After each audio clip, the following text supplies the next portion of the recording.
जय हिंद दोस्तों। तो आज हम बीएसएससी इंटर लेवल के लिए जो एडुटोरिया पब्लिकेशन की वॉल्यूम 2 प्रैक्टिस सेट आई है, उसमें आज हम प्रैक्टिस सेट 13 को इस वीडियो में देखेंगे। ठीक है। और इससे पहले हमने प्रैक्टिस सेट 1 से लेके 12 तक को सॉल्व कर लिया है। ठीक है। और साथ में उसकी प्लेलिस्ट का जो लिंक है वो इस वीडियो के डिस्क्रिप्शन में दे दिया गया है, तो आप चाहें तो उस वीडियो को भी जा करके वहाँ से देख सकते हैं। ठीक है। तो चलिए बिना किसी देरी के पहले प्रश्न से वीडियो को शुरू करते हैं। पहला सवाल है, 9वीं शताब्दी ईस्वी में निम्नलिखित में से किसके द्वारा चोल साम्राज्य की नींव डाली गई थी? चोल साम्राज्य की नींव जो है ये किसके द्वारा डाली गई थी? ऑप्शन सी, विजयालय के द्वारा। अगला सवाल है, निम्नलिखित मध्यकालीन संतों का कालानुसार व्यवस्थित कीजिए। ठीक है। कालानुसार यहाँ पे व्यवस्थित करना है, तो इसका आंसर होगा ऑप्शन सी। सबसे पहले थे शंकराचार्य, फिर रामानुज, फिर माधवाचार्य और लास्ट में वल्लभाचार्य। शंकराचार्य, रामानुज, माधवाचार्य और वल्लभाचार्य। अगला सवाल है, ब्रिटिश ईस्ट इंडिया कंपनी ने बम्बई प्रांत किससे प्राप्त किया था? तो ऑप्शन डी, पुर्तगालियों से। ब्रिटिश ईस्ट इंडिया कंपनी ने बम्बई प्रांत जो है ये किससे प्राप्त किया था? पुर्तगालियों से। किसने एक तरफ संस्कृत मुद्रा लेख के साथ चांदी के सिक्के निर्मित किए थे? तो ऑप्शन बी, मोहम्मद गजनवी ने। ठीक है। मोहम्मद गजनवी ने संस्कृत मुद्रा लेख के साथ चांदी के सिक्के जो है ये जारी किए थे। आर्यों का भारत में प्रथम स्थायी आवास था। आर्यों का भारत में प्रथम स्थायी आवास था कहाँ पे? ऑप्शन डी, पंजाब में। ठीक है, पंजाब में। और साथ में आपकी जानकारी के लिए बता दूं दोस्तों, डेली हमारे चैनल पर सुबह 8 बजे जो है बिहार एसएससी की प्रैक्टिस सेट की वीडियो जो है वो आती है, और साथ में उसकी पीडीएफ फाइल जो है वो हमारे टेलीग्राम चैनल पर दे दी जाती है। ठीक है। तो आप वहाँ पे जाकर के जो है प्रैक्टिस सेट लगा भी सकते हैं। और साथ में शाम में ठीक 7 बजे जो है बिहार पुलिस और बिहार दरोगा के लिए जो एडुटोरिया की कक्षा 6 से 12 तक की एनसीईआरटी की बुक आई है उसकी वीडियो आती है। ठीक है। तो उसके लिए अभी तक आपने मेरे यूट्यूब चैनल को सब्सक्राइब नहीं किया है तो प्लीज़ मेरे यूट्यूब चैनल को सब्सक्राइब कर लें और इस वीडियो को लाइक करें और अपने दोस्तों में शेयर भी करें। ठीक है। तो अगला सवाल है, उपनिषद पुस्तकें हैं निम्न में से किस पर आधारित हैं? तो ऑप्शन सी, दर्शन पर। उपनिषद जो है ये दर्शन पर आधारित हैं। जहांगीर की आत्मकथा तुझो के जहांगीरी किस भाषा में है? जहांगीर की आत्मकथा तुझो के जहांगीरी जो है ये किस भाषा में है? तो ऑप्शन सी, फारसी भाषा में। ठीक है, फारसी भाषा में। किसके नेतृत्व में अंग्रेजों ने सिंध का अधिग्रहण कर लिया था? किसके नेतृत्व में अंग्रेजों ने सिंध का अधिग्रहण कर लिया था? तो ऑप्शन ए, चार्ल्स नेपियर के अधिग्रहण में। चार्ल्स नेपियर के अधिग्रहण पर ठीक है कर लिया था। सत्यशोधक समाज की स्थापना किसने की थी? सत्यशोधक समाज की स्थापना की थी ज्योतिराव फुले ने। ठीक है, ज्योतिराव फुले। निम्न में से किसने भारतीय राष्ट्रीय कांग्रेस के अधिवेशन की अध्यक्षता की थी? निम्नलिखित में से किसने भारतीय राष्ट्रीय कांग्रेस के अधिवेशन की अध्यक्षता की थी?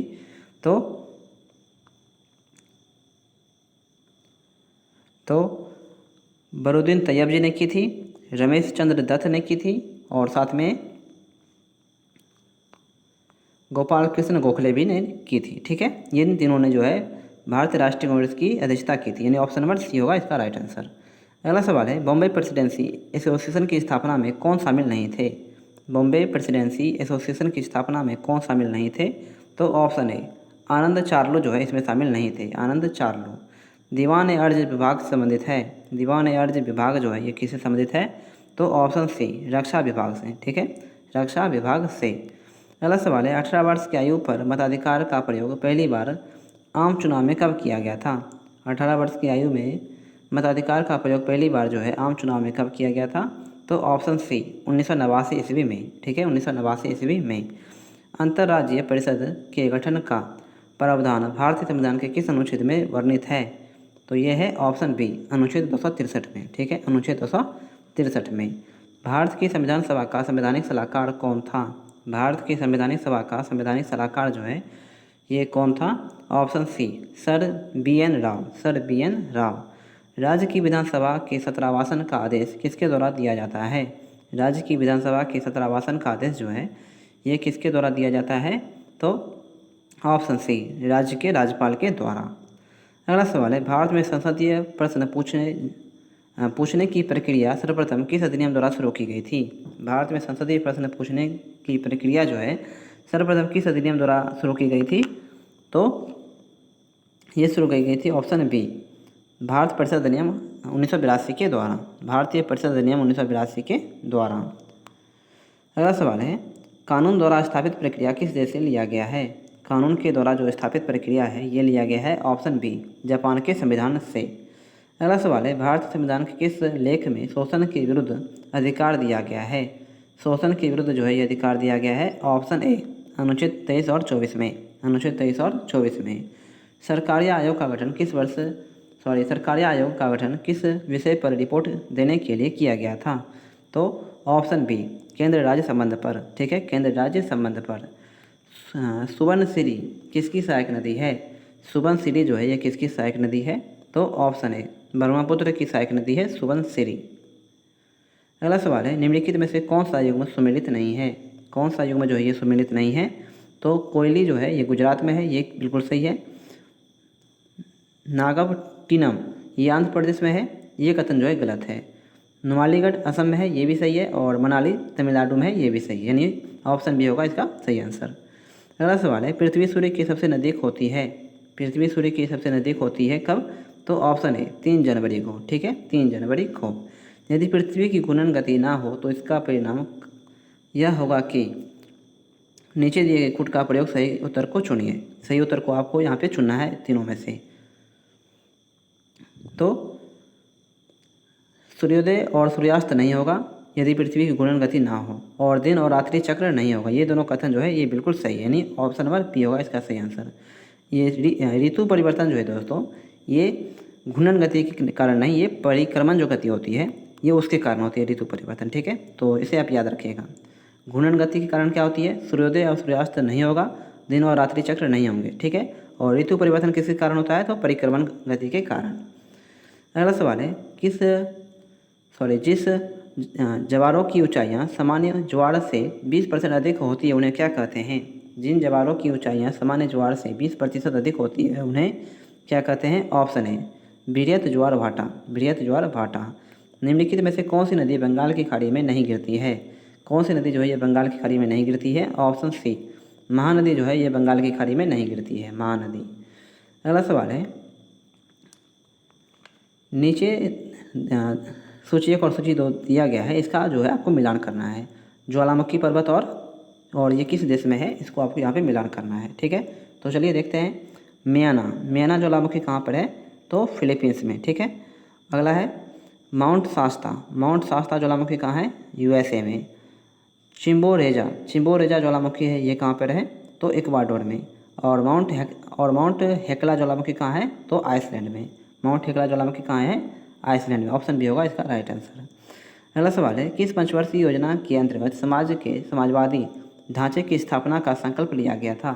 किस पंचवर्षीय योजना के अंतर्गत समाजवादी ढांचे की स्थापना का संकल्प लिया गया था? तो ऑप्शन बी, द्वितीय पंचवर्षीय योजना में। पिछड़े देशों के लिए रोलिंग प्लान का सुझाव किसके द्वारा दिया गया था? पिछड़े देशों के लिए रोलिंग प्लान का सुझाव जो है किसके द्वारा दिया गया था? तो ऑप्शन ए, जी मिरिडल के द्वारा, ठीक है, जी मिरिडल के द्वारा। भारतीय लघु उद्योग विकास बैंक का मुख्यालय कहाँ स्थित है? भारतीय लघु उद्योग विकास बैंक का मुख्यालय जो है ये कहाँ स्थित है? ऑप्शन बी, लखनऊ में, ठीक है, लखनऊ में। अगला सवाल है, निम्नलिखित में से कौन ओलंपिक में लगातार 2 पदक जीतने वाली पहली भारतीय महिला बनी है? तो ये है ऑप्शन डी, पीवी सिंधु। शहतूत रेशम का अग्रणी उत्पादक भारतीय राज्य है। शहतूत रेशम का अग्रणी उत्पादक भारतीय राज्य कौन सा है? तो ऑप्शन सी, कर्नाटक राज्य है, ठीक है, कर्नाटक राज्य। बजट एक लेख पत्र है। बजट जो है एक लेख पत्र है किसका? तो यह है ऑप्शन सी, सरकार की राजकोषीय नीति का, सरकार की राजकोषीय नीति का, ऑप्शन सी। निम्न में से प्रत्यक्ष कर कौन सा है? प्रत्यक्ष कर जो है ये कौन सा है? तो ऑप्शन ए, आयकर जो है ये प्रत्यक्ष कर है, आयकर। अगला सवाल है, द हिल पैलेस संग्रहालय भारत के किस राज्य में स्थित है? द हिल पैलेस संग्रहालय भारत के किस राज्य में स्थित है? तो यह है ऑप्शन सी, केरल राज्य में, ठीक है, केरल राज्य में। अगला सवाल है, पीलिया से दुष्प्रभावित होता है। पीलिया से दुष्प्रभावित होता है क्या? तो ऑप्शन सी, यकृत। पीलिया से दुष्प्रभावित होता है यकृत। अगला सवाल है, मानव नेत्र के संबंध में नीचे दिए गए कथनों पर विचार कीजिए और सही कथन का चयन करें, ठीक है। यहाँ पे आपको सही कथन का चयन करना है। देखते हैं, मानव नेत्र में प्रकाश कॉर्निया से होकर प्रवेश करता है, ये कथन बिल्कुल सही है। पुतली नेत्र में प्रवेश करने वाले प्रकाश की मात्रा को नियंत्रित करती है, यह भी कथन सही है। और रेटिना पर किसी वस्तु का प्रतिबिंब उल्टा तथा वास्तविक बनता है, यह भी कथन सही है। यानी तीनों ऑप्शन जो है सही है। ऑप्शन डी होगा इसका राइट आंसर। अगला सवाल है, कंचन एक उन्नत किस्म है किसकी? कंचन एक उन्नत किस्म है किसकी? तो ऑप्शन बी आंवला की। ठीक है, आंवला की। आवर्त सारणी में बाएं से दाएं जाने पर परमाणु का आकार पर क्या प्रभाव पड़ता है? आवर्त सारणी में बाएं से दाएं जाने पर परमाणु का आकार पर क्या प्रभाव पड़ता है? तो यह है ऑप्शन ए, जो ये है घटता है। ठीक है, घटता है। अगला सवाल है, डोलोमाइट का सूत्र क्या है? डोलोमाइट का सूत्र जो है ये क्या है? तो यह है option B MgCO3 into CaCO3, MgCO3 into CaCO3। पीतल किसकी मौजूदगी में निरंतर रहने से वायु में रंगीन हो जाती है? पीतल किसकी मौजूदगी में निरंतर रहने से वायु में रंगीन हो जाती है? तो ऑप्शन बी हाइड्रोजन सल्फाइड के कारण। ठीक है, हाइड्रोजन सल्फाइड के कारण। मनुष्य में पेशी क्रिया के बाद थकान निम्नलिखित में से किस एक रसायन के निकलने से होती है? तो ऑप्शन डी लैक्टिक अम्ल के कारण। ठीक है, लैक्टिक अम्ल के कारण। अगला सवाल है, निम्नलिखित में से कौन सुमेलित नहीं है? कौन सा कथन जो है यहाँ पे सुमेलित नहीं है? तो क्लोरोफिल में मैग्नीशियम होता है, ये सही है। हीमोग्लोबिन में आयरन होती है, ये भी सही है। खाने के नमक में सोडियम होती है, ये भी सही है। कपड़ा धोने का सोडियम पोटेशियम होता है, ये गलत है। क्या होता है? Sodium carbonate. क्या होता है? Sodium carbonate. अगला सवाल है, कपास के कीट रोधी पौधे आनुवांशिक इंजीनियरिंग द्वारा एक जीन को निर्मित किए गए हैं, जो लिया गया है कहाँ से? तो ऑप्शन डी पौधों से लिया गया है। ठीक है, पौधों से। अगला सवाल है, विभिन्न संस्कृतियों के वैज्ञानिक विवरण के तुलनात्मक अध्ययन को कहते हैं? विभिन्न संस्कृतियों के वैज्ञानिक विवरण के तुलनात्मक अध्ययन को क्या कहते हैं? तो ये कहते हैं ऑप्शन ए इथनोलॉजी। ठीक है, इथनोलॉजी। अगला सवाल है, निम्नलिखित में से कौन सा एक सुमेलित नहीं है? कौन सा कथन जो है यहाँ पे सुमेलित नहीं है? तो डेसिबल ध्वनि की प्रबलता की इकाई है, ये कथन बिल्कुल सही है। अश्व शक्ति शक्ति की इकाई है, ये भी सही है। समुद्री मील नौ संचालन में दूरी की इकाई है, ये भी कथन सही है। सेल्सियस उष्मा की इकाई है, ये कथन जो है यहाँ पे गलत है। ऑप्शन डी जो है ये गलत है। सेल्सियस जो है ये ताप की इकाई है। वॉशिंग मशीन का कार्य सिद्धांत है। वॉशिंग मशीन का कार्य सिद्धांत यहाँ पे क्या है? तो अपकेंद्रण पर। वॉशिंग मशीन का कार्य सिद्धांत जो है ये अपकेंद्रण पर कार्य करता है। अगला सवाल, निम्नलिखित में से कौन सा कथन जो है यहाँ पे सत्य है? चारों में से यहाँ पे कौन से कथन जो है सत्य है, आपको बताना है। तो किसी वस्तु का द्रव्यमान समान रहता है जबकि स्थान के अनुसार भार बदलता रहता है, ये कथन बिल्कुल सत्य है। ऑप्शन ए। अगला सवाल है, मानव शरीर में प्रोटीन का पाचन निम्नलिखित में से किस अंग में आरंभ होता है? प्रोटीन का पाचन आरंभ होता है तो अमाशय में। ऑप्शन डी होगा इसका राइट आंसर, अमाशय। WBC का बनना तथा RBC का विनाश होता है। WBC का बनना तथा RBC का विनाश होता है तो ऑप्शन बी प्लीहा में। ठीक है, प्लीहा में। अगला सवाल है, निम्नलिखित में से किस में ऋणात्मक आवेश होती है?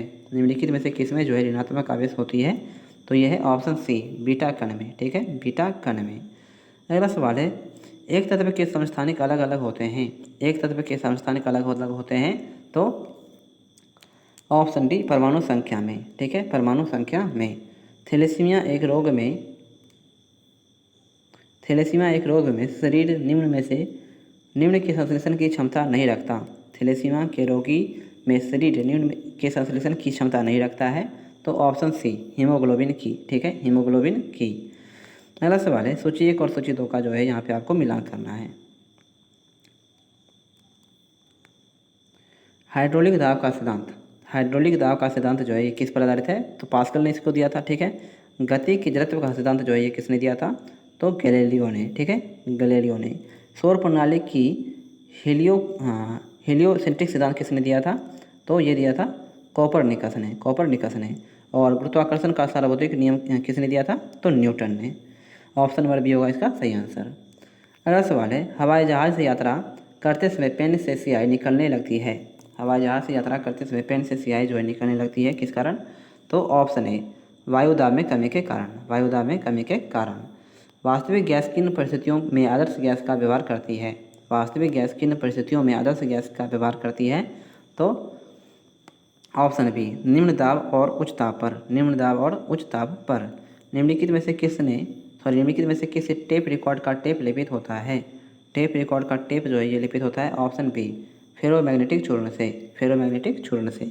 किसी लिफ्ट में बैठे हुए व्यक्ति का अपना भार कब अधिक मालूम पड़ेगा?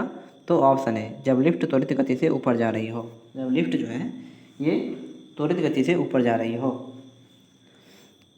अगला सवाल है, साबुन के पतले झाग में चमकदार रंगों का बनना किस परिघटना का परिणाम है?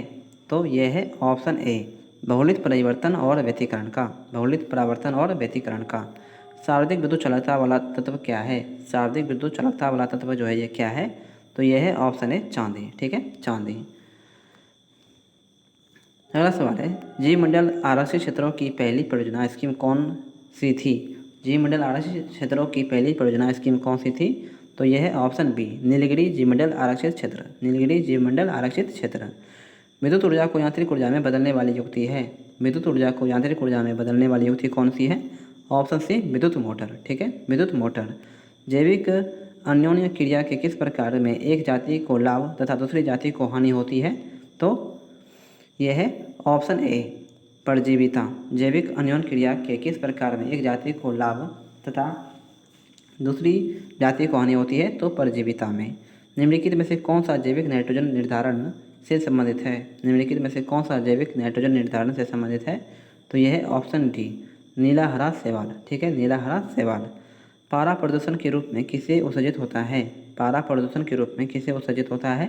तो यह है कोयला आधारित विद्युत संयंत्रों से। कोयला आधारित विद्युत संयंत्रों से। विश्व पर्यावरण दिवस 2023 की का थीम विषय क्या है? विश्व पर्यावरण दिवस 2023 का थीम या विषय क्या है? तो यह है option A, solution to plastic pollution.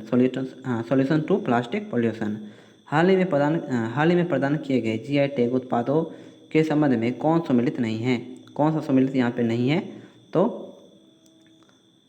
Khamti चावल अरुणाचल प्रदेश से, ये बिल्कुल सही है। रायगढ़ सॉल असम में है, ये कथन गलत है। सलेम साबूदाना तमिलनाडु से है, ये सही है। और कल्पी हैंडमेड पेपर, ये भी उत्तर प्रदेश से, ये भी कथन सही है। यानी जो है ऑप्शन बी सिर्फ गलत है यहाँ पे।